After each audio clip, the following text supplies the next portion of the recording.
Muy bien, pues muchas gracias a todos por vuestra asistencia. Sé que mucha gente pues prefiere el domingo tomarlo para asuntos propios, pero nosotros lo tomamos y apartamos este tiempo los domingos para lo más importante, que es escuchar la palabra de Dios, ¿eh? Y también apartamos este día para poder adorar su santo nombre. No hay otro nombre más santo que el nombre de nuestro Dios. Y es un privilegio poder guardar este día de reposo. Bueno, la escuela dominical está saliendo para su destino. Bien, pues vamos a ir al libro de Romanos, ¿vale? Si os parece bien. Ya hemos traído nuestras Biblias. En el libro de Romanos, el capítulo 5, aunque vamos a centrarnos en esta mañana en el capítulo 5, versículo 1, vamos a leer los primeros 11 versículos, ¿vale? En el libro de Romanos, capítulo 5, versículo 1. Y Rubén no es el único que le faltan gafas, ¿eh? Yo también. Dice así: justificados pues por la fe, tenemos paz para con Dios por medio de nuestro Señor Jesucristo. Por quien también tenemos entrada por la fe a esta gracia, en la cual estamos firmes, y nos gloriamos en la esperanza de la gloria de Dios. Y no solo esto, sino que también nos gloriamos en las tribulaciones, sabiendo que la tribulación produce paciencia, y la paciencia prueba, y la prueba esperanza, y la esperanza no avergüenza, porque el amor de Dios ha sido derramado en nuestros corazones por el Espíritu Santo que nos fue dado. Porque Cristo, cuando aún éramos débiles, a su tiempo murió por los impíos. Ciertamente apenas morirá alguno por un justo. Con todo, pudiera ser que alguno osara morir por el bueno. Mas Dios muestra su amor para con nosotros, en que siendo aún pecadores, Cristo murió por nosotros. Pues mucho más, estando ya justificados en su sangre, por él seremos salvos de la ira. Porque si siendo enemigos fuimos reconciliados con Dios por la muerte de su Hijo, mucho más, estando reconciliados, seremos salvos por su vida. Y no solo esto, sino que también nos gloriamos en Dios por el Señor nuestro Jesucristo, por quien hemos recibido ahora la reconciliación. Vaya palabras, ¿eh? Vaya palabras. Hay un novelista ruso que se llama Dostoyevsky, que tiene una novela muy importante en la literatura universal, que se llama Los hermanos Karamazov. Es una novela que la tenía que haber leído ya hace mucho tiempo, pero he empezado a leerla ahora, a la vejez viruela. Bueno, es una novela, parece ser que es muy conocida, y tiene un dilema muy importante y muy profundo también a la vez.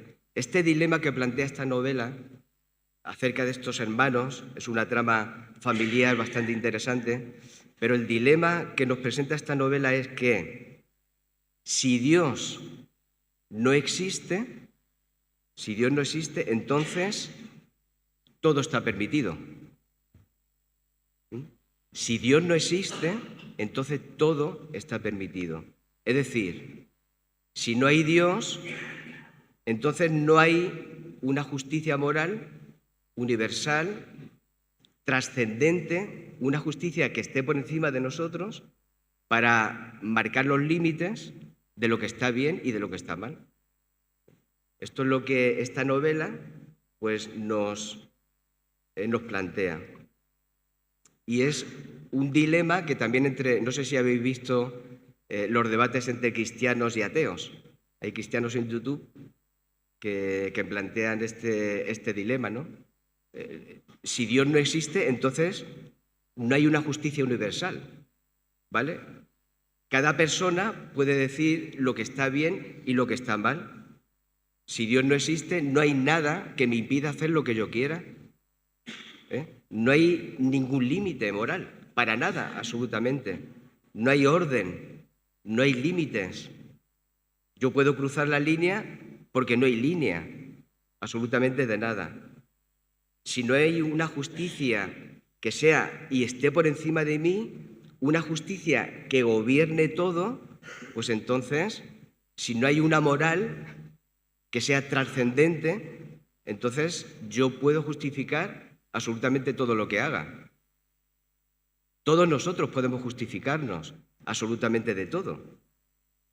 Yo puedo justificar la acción más terrible que pudiera haber, terrible ya entre comillas, porque ni siquiera esta palabra tendría sentido, ¿verdad? Yo podría venir aquí con un cuchillo y empezar aquí o vosotros me podríais a mí hacer daño, y nadie, absolutamente nadie, le puede decir al otro, oye, cuidado que tú estás haciendo algo malo. Yo no estoy haciendo nada malo, ni bueno. Yo estoy haciendo según pues, mi instinto me dice que haga. Si no hay nada que me ponga límites, cualquiera tiene el derecho a hacer lo que quiera, ¿verdad? Y esto es un dilema bastante importante. Los ateos, aquellos que no creen en Dios, que dicen que no existe Dios, dicen, bueno, pero es que la moral o la justicia, bueno, pues a través de los siglos, pues ha habido una evolución que la sociedad ha ido encauzando y ha ido inventándose de alguna manera algo que se puede parecer a lo que es la moral o la ética, ¿verdad? Y entonces la sociedad pues ha ido evolucionando y por medio de la supervivencia ha ido creando unas estructuras sociales que nos van marcando los límites de lo que es bueno y de lo que es malo. Pero esto no es cierto, como sabemos, y la Biblia pues, lo tiene muy claro. Y la explicación a este dilema que nos propone Dostoyevski aquí en esta novela, este dilema, o la solución, mejor dicho, a este dilema la encontramos en Génesis capítulo 3, como muy bien sabemos. La Biblia desde el principio ya nos da la solución, antes de plantearnos incluso el dilema. Ahí vemos en Génesis capítulo 3 Adán y Eva. Adán y Eva no eran unos animales, una especie de animales. Adán y Eva era un hombre y una mujer, eran seres humanos y además creados a imagen y semejanza de Dios. Y allí los vemos en el huerto del Edén. Dios pone al ser humano en esta tierra, en una creación buena, perfecta, todo en orden, todo en armonía. Pero en Génesis capítulo 3 se desbarata todo, como sabemos. Entra el pecado, la caída, la desobediencia a Dios. Y el pecado acarrea unas consecuencias. El pecado no es gratuito, no es algo que no tenga importancia, acarrea unas consecuencias muy serias, no solamente para el hombre, no solamente para el futuro del hombre, sino para toda la creación. Fijaros, qué importante es esto.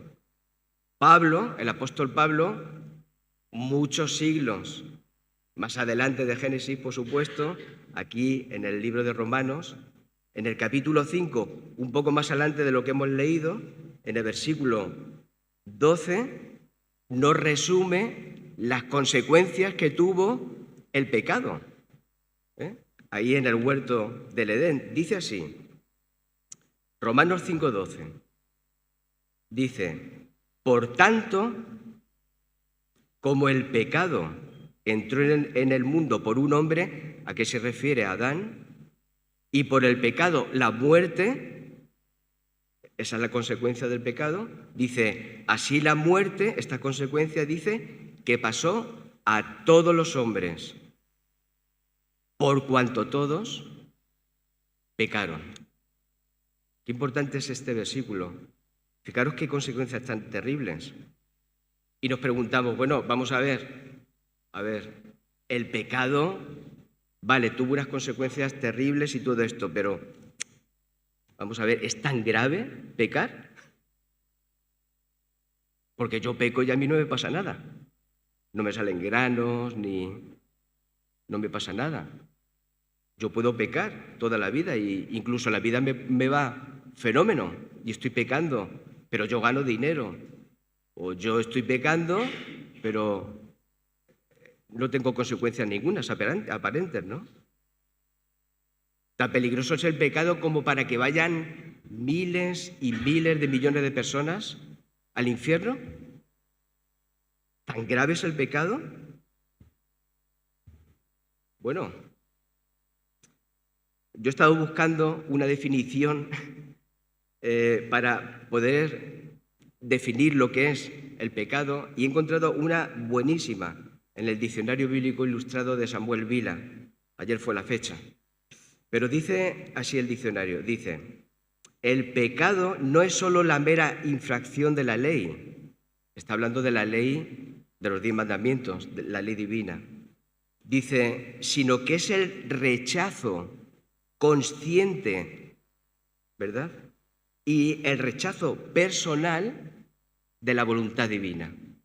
Es decir, el pecado es vivir conscientemente a espaldas de Dios.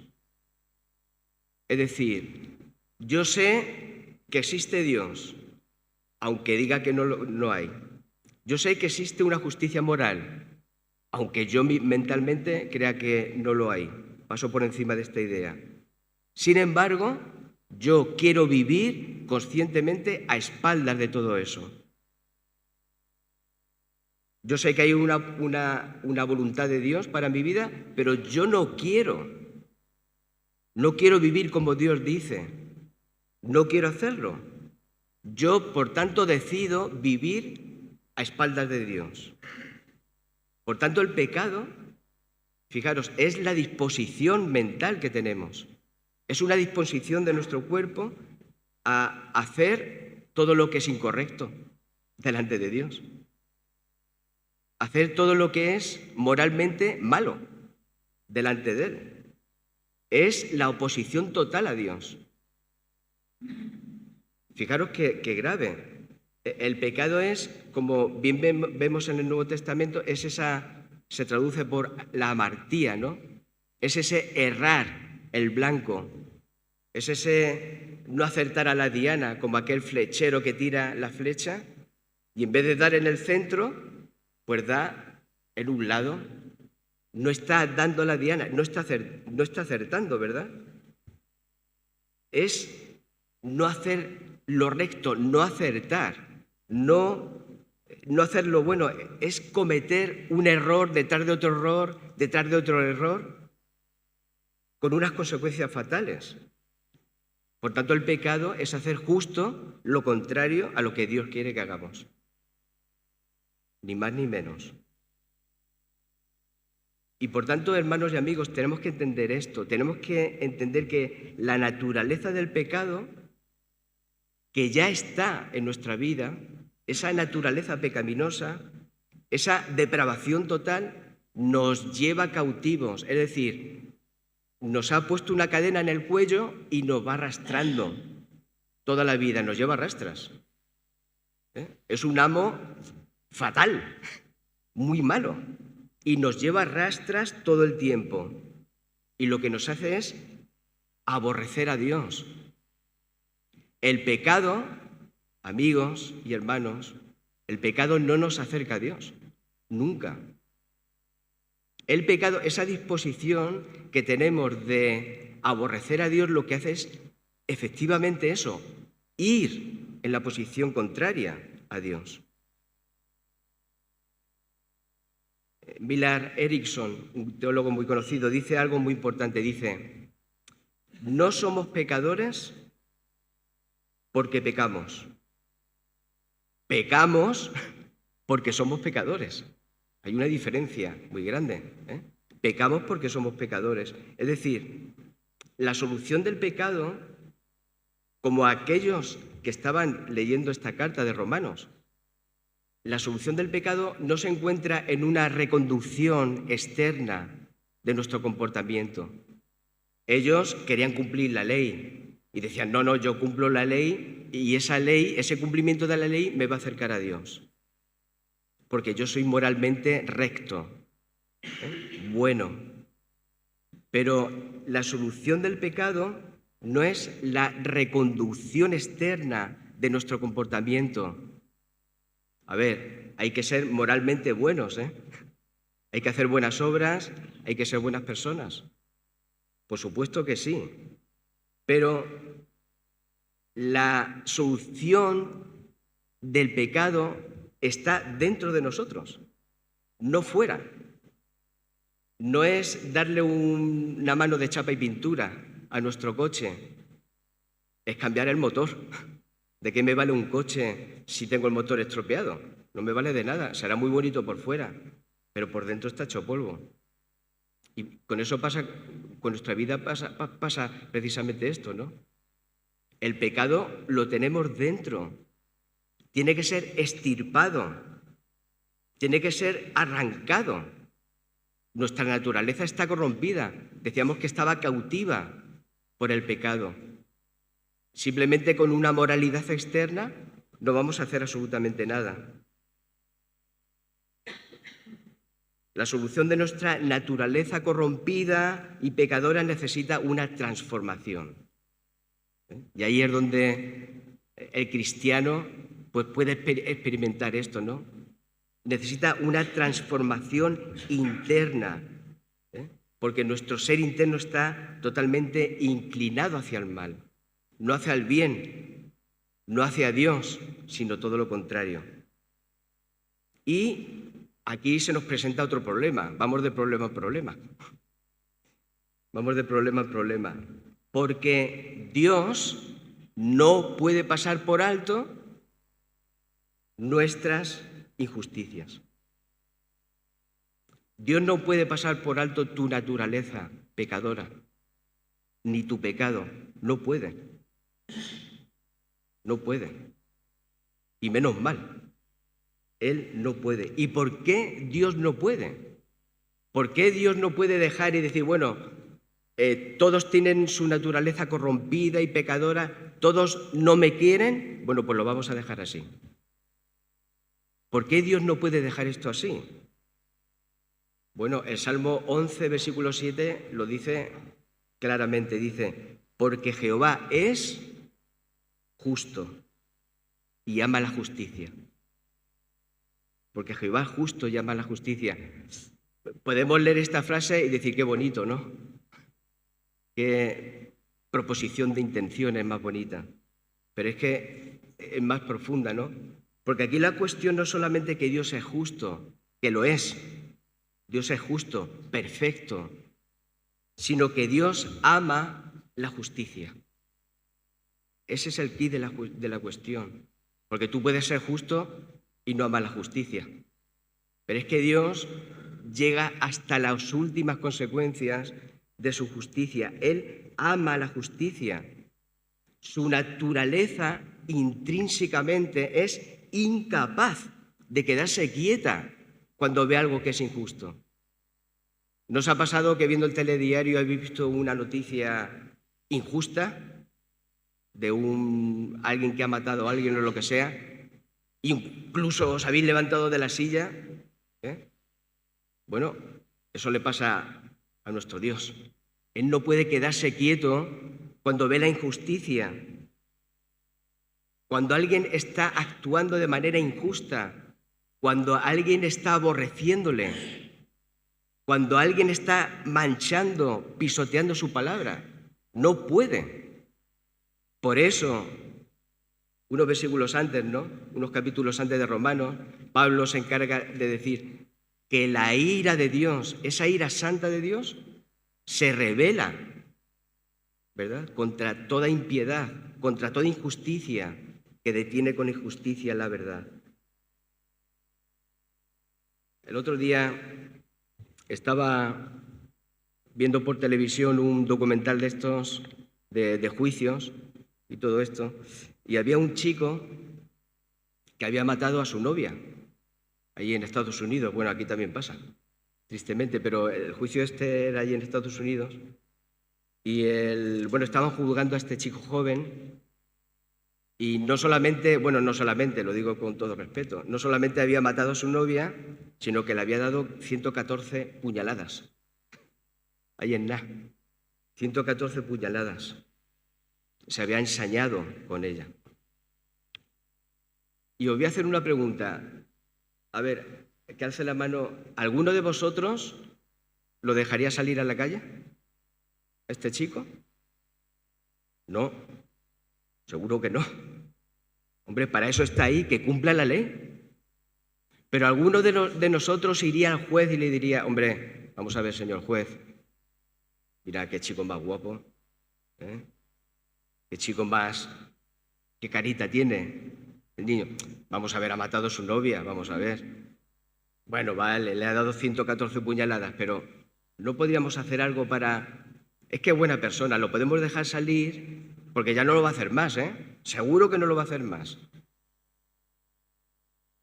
Le diríamos esto, bueno, ¿el juez sería un juez justo? ¿Sería buen juez? No, no. Es que tiene que haber justicia. Y si ese juez lo condena a la cárcel, ¿qué diríamos del juez? Este juez sí que es bueno. Este sí que es bueno. Este sí que es bueno. Claro que sí, el chico tiene que pagar su condena. Ahora, ¿cómo te ve Dios? ¿Cómo te ve a ti Dios? ¿Cómo nos ve? Cuando me mira a mí Dios, que es el juez supremo, el que ha marcado los límites, el que ha creado la justicia, porque Él es justicia, el que Él ha puesto los límites de lo que está bien, de lo que está mal, el que ha creado la moralidad. ¿Cómo te ve a ti? ¿Cómo nos ve a nosotros? ¿Nos ve como buenas personas? ¿Nos ve como personas, bueno, vale, ha cometido algún pecado, algún error? A ver, es que son humanos. Vamos a dejarlo que salgan adelante, ¿no? Vamos a dejarlo que salgan de mi tribunal, de que se pongan en pie y que salgan libremente, porque seguro que no lo van a hacer más. ¿No creéis que si Dios es justo, no creéis que si Dios es buen juez, tendrá que cumplir justicia? ¿Tendrá que condenarnos? Porque si no lo hace, se convertirá en un mal juez. Sin embargo, Dios es un buen juez. No solamente es un buen juez, sino que ama la justicia. Si Dios no nos condenara, si Dios nos dejara salir indemnes de nuestro pecado, de nuestra maldad, de nuestras infracciones continuas a su ley, dejaría de ser un juez justo. Se convertiría en un juez corrompido. Bueno, entre comillas lo digo, dejaría de ser Dios. Dejaría de ser Él. Ahora, siguiendo con esta tesis, con esta misma tesis, ¿vale? Del novelista de Dostoyevsky. Si Dios no existiera, la justicia no existiría. ¿Y por qué no existiría la justicia? Bueno, porque solo, y pasamos al segundo punto, Esther, porque solo Dios es completamente justo. Es decir, no hay nadie en este universo que sea justo. Nadie. Tú puedes estar mirando, como Diógenes ahí, mirando con un farolillo, buscando a un hombre justo, y Diógenes no encontró a ninguno. Por supuesto que no. Es que no hay nadie justo, solamente Dios. Pero fijaros lo que dice Pablo antes, en el capítulo 3. Bueno, un texto que conocemos todos. 3, versículo 10, dice: como está escrito, esto ya viene del Antiguo Testamento, dice: no hay justo ni aun uno, No hay quien entienda, no hay quien busque a Dios. Todos se desviaron, a una se hicieron inútiles. No hay quien haga lo bueno, no hay ni siquiera uno. Sepulcro abierto su garganta, con su lengua engañan. Veneno de áspides hay debajo de sus labios. Su boca está llena de maldición y de amargura. Sus pies se apresuran para derramar sangre. Quebranto y desventura hay en sus caminos, y no conocieron camino de paz. No hay temor de Dios delante de sus ojos. Aquí no está hablando de alguien que no conocemos, está hablando de nosotros, ¿eh? Estas palabras son nuestras. Todos queremos justicia, ¿verdad? Todos nos levantamos de la silla pidiendo justicia. Y todos queremos que los demás sean castigados. Ese merece esto. Este me ha hecho eso, ahora lo va a pagar. Se merece tanto, ¿verdad? Pero el problema está que, lo digo en este sentido,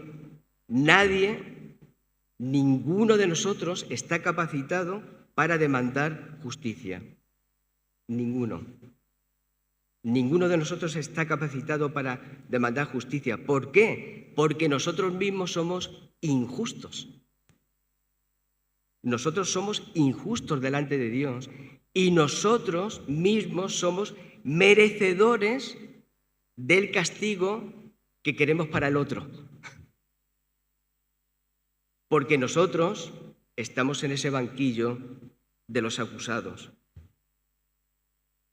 Y todos nosotros somos como aquellos, ¿os acordáis cuando la mujer adúltera?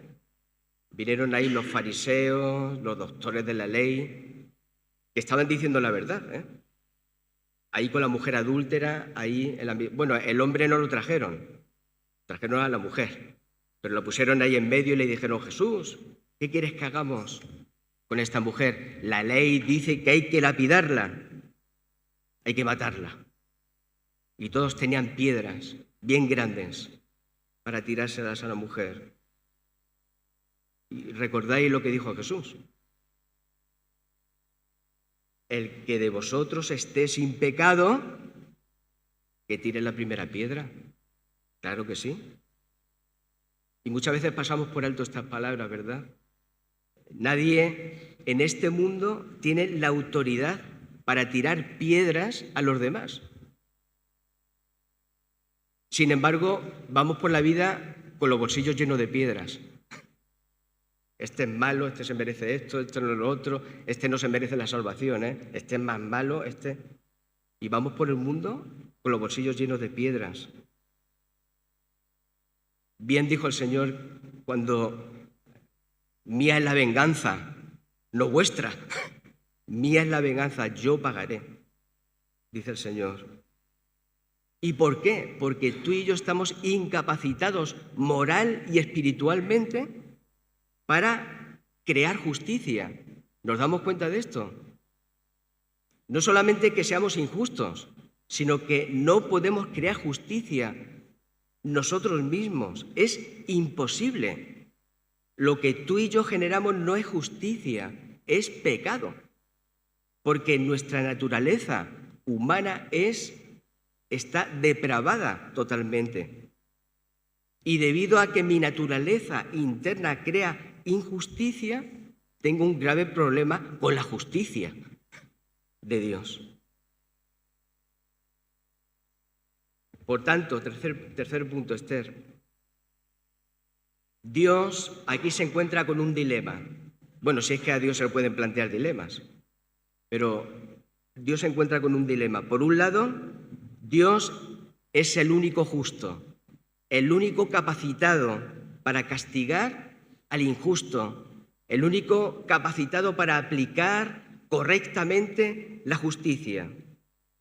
Dios no puede pasar por alto el pecado, es imposible. Cuando te ve a ti, cuando me ve a mí, tiene que hacer algo, tiene que promover la justicia, tiene que condenarnos, tiene que ser un juez justo para que su justicia sea satisfecha, para que el tribunal de Dios, todo el universo lo mire y diga, se ha hecho justicia porque Dios es justo. Eso por un lado. Pero hay otro lado, es la doble cara de la moneda, ¿no? Dios es amor. Me encanta cuando en el otro local teníamos, aquí en un lado ponía Dios es amor y en el otro ponía Dios es luz. Es que la ira de Dios se revela, claro que sí, contra toda injusticia. Pero Dios es amor. Y no solamente es amor, sino que quiere que tú y yo seamos salvos. Y aquí se encuentra el dilema, porque ¿cómo puede Dios aplicar justicia? ¿Cómo puede Dios condenarte y a la misma vez liberarte? Eso es un problema, ¿verdad? ¿Cómo puede Dios condenarnos y hacer justicia y que la ira, su santa ira, caiga sobre nosotros y a la vez poder levantarnos del banquillo de los acusados y declararnos inocentes? ¿Cómo puede Dios declararnos libres, inocentes, sin manchar su justicia y sin dejar de ser un juez justo? ¿Cómo puede? Bueno, pues la solución la encontramos en Romanos 5, 1. ¿Os atrevéis a decirlo todos juntos? Antes lo hacíamos mucho. A ver si lo podemos hacer hoy, ¿vale? Vamos a leer todos juntos este versículo, a la de 3. 1, 2 y 3. Justificados, pues, por la fe, tenemos paz para con Dios por medio de nuestro Señor Jesucristo. Aleluya, gloria a Dios. Menos mal. Gracias, Señor, por esto. Somos justificados por la fe y tenemos paz para con Dios por medio de nuestro Salvador, nuestro Señor Jesucristo. ¿Ante quién tenemos que ser declarados justos? ¿Ante quién tengo que rendir cuentas? ¿Ante quién me tengo que sentar para ser libre? ¿Ante el mundo? ¿Ante el diablo? ¿Ante la sociedad? ¿Ante quién? Bueno, la persona ante la cual yo tengo que rendir cuentas y ante la cual tengo que dar cuenta de mis injusticias es ante el ser más grande, ante el ser más justo, podríamos decir, ante el ser perfecto, ante la misma luz, ante el juez de los jueces, ante el Rey de los reyes, ante el Creador de todo, que es Dios, el gran yo soy, aquel que tiene la única autoridad infinita y eterna, moral y espiritual, aquel que es tan trascendente, que habita, como nos dice el Salmo, en la luz inaccesible, en santidad y pureza absoluta. Dice Hebreos 9:27, este versículo me pone la piel de gallina. Dice que está establecido para los hombres que mueran una sola vez. Y después de esto, el juicio. Aquí hay dos verdades que son absolutas. La primera, que todos moriremos. Hay alguien que, iba a decir, alguien que no haya muerto, claro, los muertos no pueden decir que... Pero todos morimos, ¿verdad? Todos, absolutamente todos. Esto es una verdad absoluta. Vamos, seas ateo o creyente o lo que sea. Es una verdad absoluta. Pero hay otra verdad absoluta. Que después de la muerte hay un juicio. Eso es peor todavía. Un juicio. La Biblia, la verdad es que no oculta este hecho.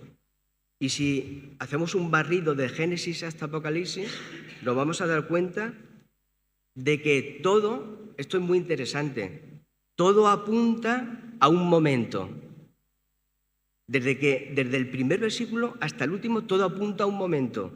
Ese momento es en el cual todo el ser humano tendrá que dar cuentas delante del tribunal de Dios. Y Dios, como dice Pablo aquí en Romanos un poco más adelante, va a juzgar por Jesucristo los secretos de todos los hombres conforme a su evangelio. Esto es tremendo. Y esto nos habla, hermanos, de dos cosas. La primera, que todos, como he dicho antes, moriremos. Y tendremos que presentarnos cara a cara delante del trono de Dios. Y segundo, que Dios va a juzgar conforme a si hemos creído o no hemos creído en su evangelio. Dios, para hacernos, yo siempre lo hago así. Es como si ponemos la Biblia aquí y Dios me juzgará conforme a su palabra. Y dirá, ¿tú has creído en mi hijo? Oye, yo lo mandé para que muriera por ti. ¿Has aceptado su sacrificio o lo has rechazado? Y conforme a eso, pues Dios me juzgará y hará toda justicia. Y al final, hermanos y amigos, si Dios nos ha abierto las puertas del cielo, gloria a Él. Pero si manda al infierno, gloria a Él. ¿Por qué? Porque se ha hecho justicia. Porque al final Dios es justo y Él es bueno. Por tanto, el apóstol Pablo en este versículo, le llaman el corazón del Evangelio, está diciendo que si hemos aceptado por fe el sacrificio de Cristo, que Él ha mandado para limpiarnos de nuestro pecado, para renovarnos, para hacernos de nuevo por dentro, no por fuera. Si hemos confiado en este sacrificio y Él nos ha hecho nacer de nuevo por medio del Espíritu Santo, somos declarados justos. Y esto no es un proceso, como todos sabemos. Esto es un acto legal. Es un acto legal. Es decir, es posible, bueno, es posible, no es que es así, que yo haya nacido y haya estado, bueno, yo me convertí a los 15 años, pero yo estuve 15 años sentado en el banquillo de los acusados. Pero llegó un momento cuando yo entregué mi vida a Cristo. Y en ese mismo momento, lo que hizo Dios conmigo fue algo tremendo. Y es que me declaró inocente. Me declaró inocente. Es como si Jesús me hubiera presentado delante del Padre y hubiera dicho, este chico, este joven, es culpable y necesita que la ira tuya, la ira del juez, le condene. Pero en ese mismo momento fui declarado libre, inocente. Pasé de muerte a vida. Pablo utiliza esta palabra, justificados.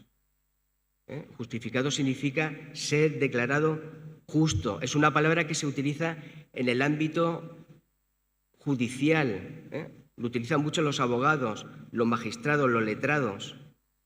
Y cuando el juez declara que el acusado,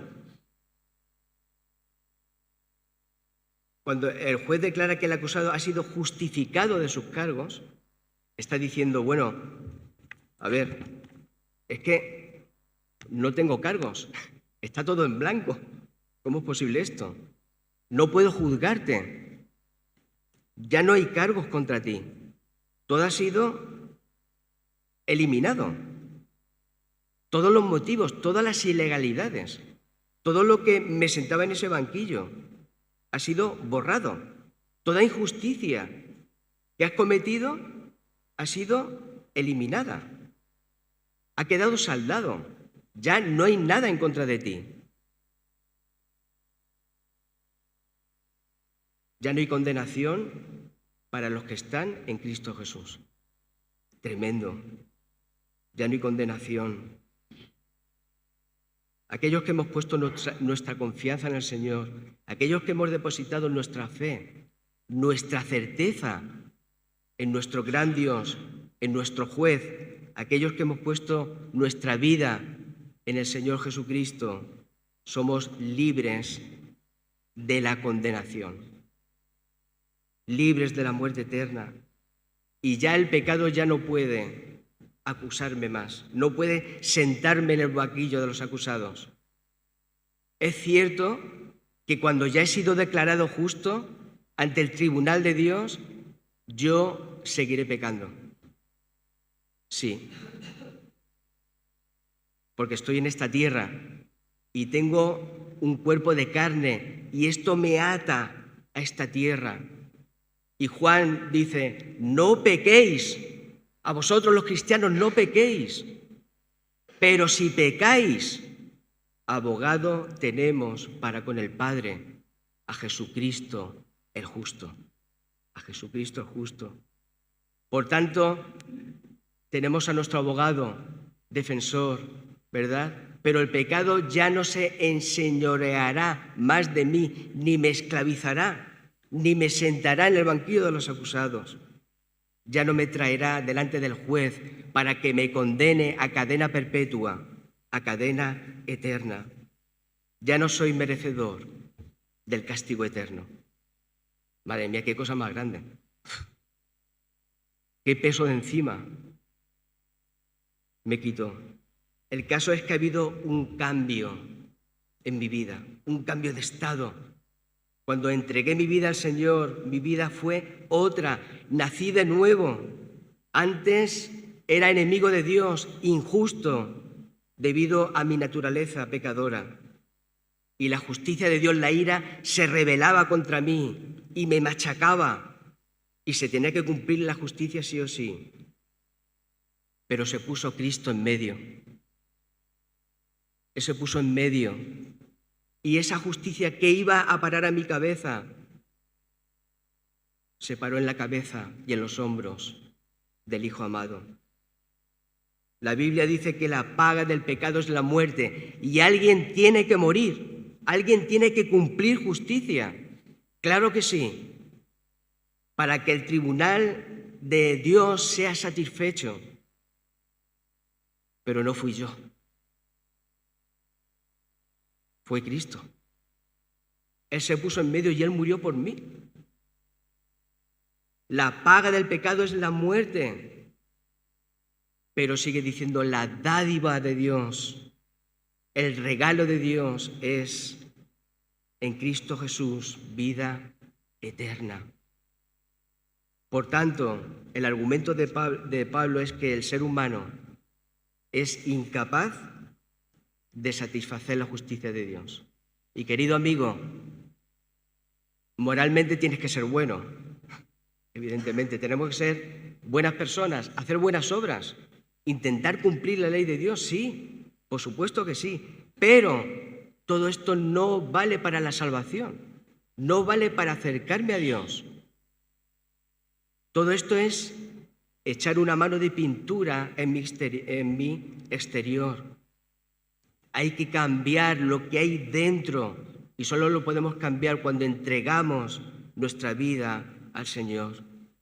La solución de tu problema moral, la solución de tu problema espiritual se encuentra en Cristo. Por eso predicamos a Cristo. Por eso no predicamos filosofías, predicamos a Cristo. Él satisfizo la ira de Dios. Por eso es nuestro mediador y por eso me puso en paz con Dios. Ya no hay nada más que pagar. Esto es glorioso, ya no tengo que pagar nada.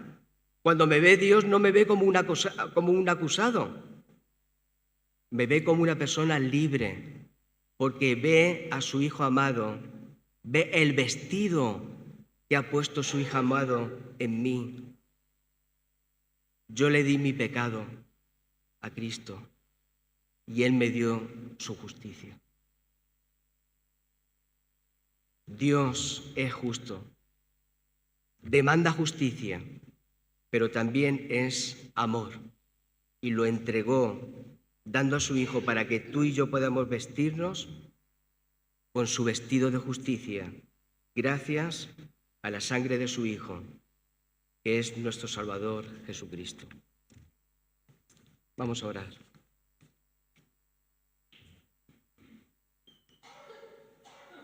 Señor, queremos darte muchas gracias por la solemnidad de tu salvación, por la solemnidad que brotan de tu palabra, estas palabras de justificación, reconciliación, fe, paz.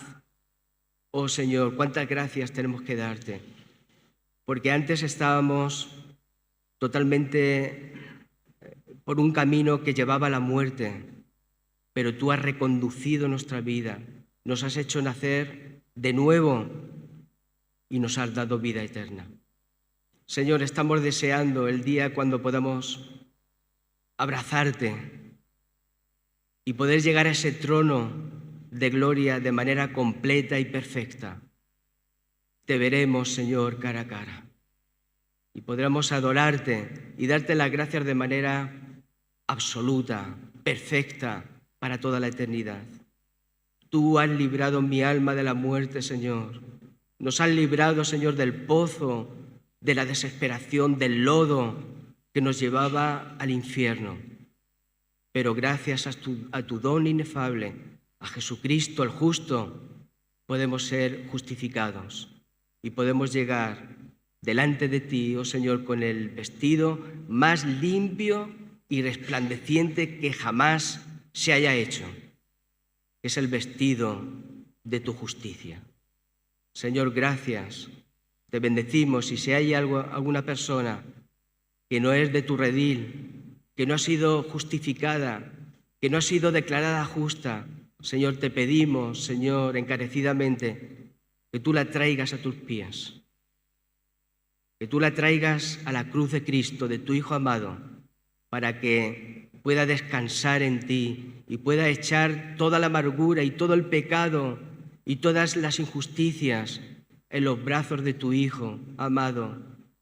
Y a cambio, oh Señor, ser puesto en el vestido resplandeciente blanco de la justicia divina.